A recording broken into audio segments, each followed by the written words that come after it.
Since the liquidation of Nigerian Airways in 2003, successive administrations have pondered on the idea of floating a national carrier, and more recently, the Buhari administration. Of course, these all illustrate the point.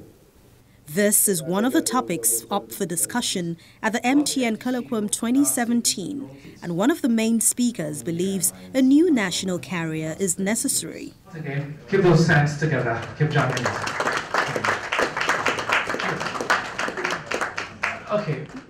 In his presentation, he quoted the World Bank's report that says that every 1% of government funds spent on infrastructure leads to an equivalent 1% increase in gross domestic products GDP. He insists a national carrier will, to some extent, help the infrastructure deficit by providing regular, affordable transportation to major cities across the country. I don't think the merger of private airlines has anything to do with that responsibility of government to ensure that there is a national carrier to form to help in developing the manpower sector of aviation in Nigeria, and to also help stimulate other sectors of business, just like you have the rail lines and the commercial transportation and the bus transportation. As municipal transportation is a responsibility of government, so is aviation, and 20 top airlines of the world today that are all either started by government or still being run by government until such a time when the economy develops and the institutions of regulation and compliance develop for those sectors to become privatized. Many Nigerian airlines most times have to cross hurdles deliberately set by foreign airlines to frustrate these carriers from reciprocating bilateral air services agreement. The declaration of Captain Brahima will be done by... This is coming from the managing director of Medview Airlines, Muniru Bankole. He was speaking at a wings ceremony in Lagos for some of the airline pilots who were promoted to captains and first officer. The airline boss said Medview's plan for Dubai was almost truncated as the UAE had concluded plans to allow the airline operate into Sharjah, a remote and less viable airport in the country, which was flatly rejected by the carrier with the support of the Nigerian government. I fought in UK, and I tell you, we fought a serious battle in Emirates. And without people behind you, you don't raise up your head. And with that, we thank God and thank the government, thank the team, and thank the staff.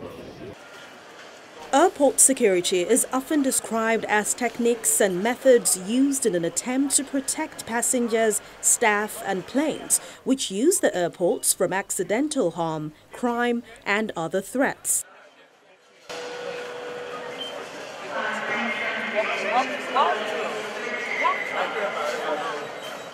While aviation security is a combination of human and material resources to safeguard civil aviation against unlawful interference, new threats in today's world is influencing how civil aviation security works, as officers have to beat the terrorists at their game by acquiring extensive training.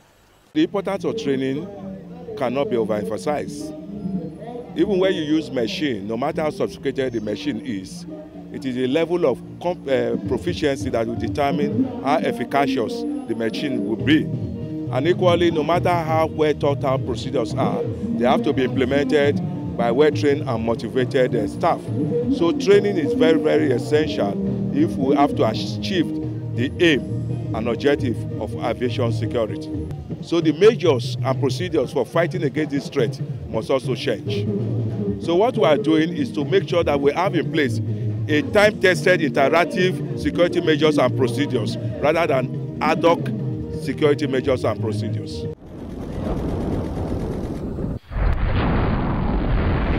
The Chinese Air Force has increased and expanded the scale for joint trainings and drills with foreign forces during the past 5 years.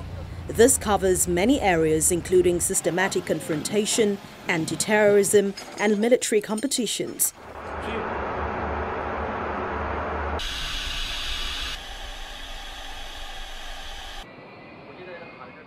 The joint trainings and drills have improved the combat capability and upgraded the training level of the Chinese Air Force. 提供了有益借鉴，也增强了中国空军在更广阔的空间遂行多样能力。This is an air-to-ground attack training in complex weather conditions in northwest China's Xinjiang Uyghur Autonomous Region.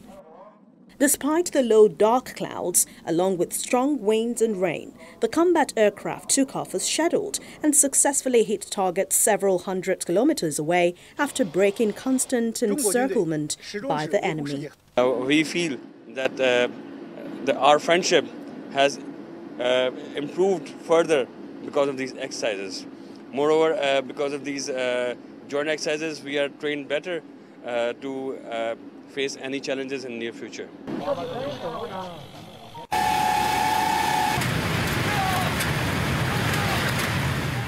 Xiao and his fellow soldiers have just returned from the Shaheen 6 joint drill with the Pakistani Air Force, which took place in September, and they have improved their strategy and tactics in light of their strengths and weakness in the drill.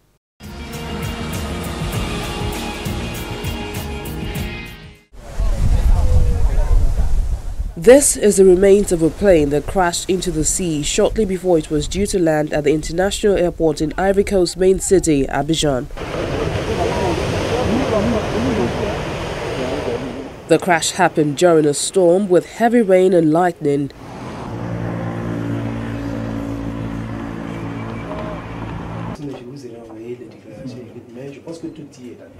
The head of the National Civil Aviation Authority in Ivory Coast gives details of the aircraft. L'aéronef impliqué est un avion de type de marque Antonov 26.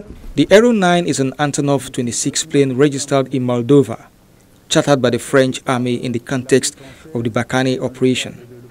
This plane was doing the Ouagadougou to Abidjan link. At 8:20, we had the last contact with the control tower, which gave the plane permission to land, and at 8:24, it disappeared from the radar screens. As the aircraft is being hauled out of the water with the help from local guides and the French military, an official of the ANAC reels out the pre-investigative process. Since the accident took place on Ivorian territory, the technical investigation will take place in Ivory Coast. It will be a technical investigation to determine only the causes and the circumstances of the accident in order to produce recommendations for the security bodies and avoid repeat accidents here or in the world. The investigation has not begun yet because a team will have to be put in place. We are at the stage of gathering factual information in conformity with international conventions. The investigation team will be made up of different representatives. Moldova, with regard to the construction of the plane, France, who used the plane, and of course Ivory Coast, where the accident happened. The small Antonov cargo plane was chartered by the French and had taken off from Burkina Faso's capital, Ouagadougou. It crash-landed in the sea near the airport in Ivory Coast's main city, Abidjan, breaking in half.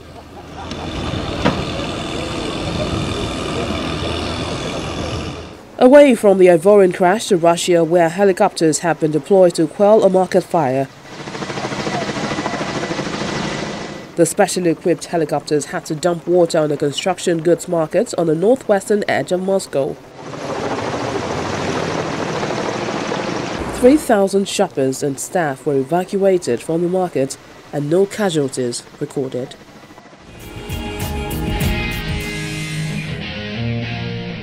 And that's our package for this week. Thanks for watching.